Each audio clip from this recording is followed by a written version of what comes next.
रत्नागिरी जिल्ह्यात रात्रीपासून या ठिकाणी सरींवरती पाऊस बरसताना पाहायला मिळतो आहे।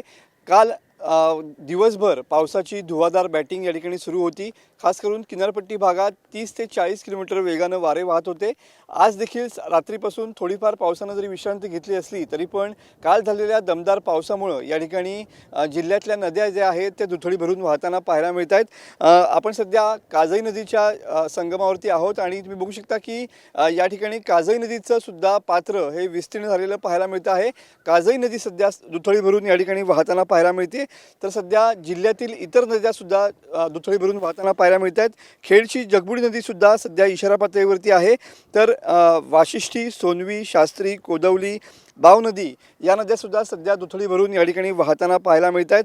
नदी क्षेत्रात चांगला पाऊस या ठिकाणी झाल्यामुळे सध्या नदीचं पात्र जे आहे ते विस्तीर्ण झालेलं पाहायला मिळत आहे। बघू शकता की सध्या लाल पाणी या काजई नदीला आलेलं पाहायला मिळत आहे।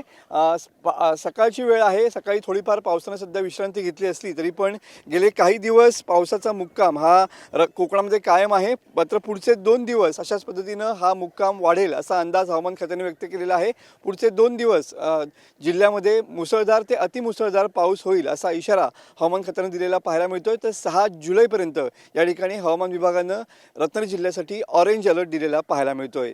कॅमेरामन समित गजनेसह मी मनोज लेले, TV9 मराठी, रत्नागिरी।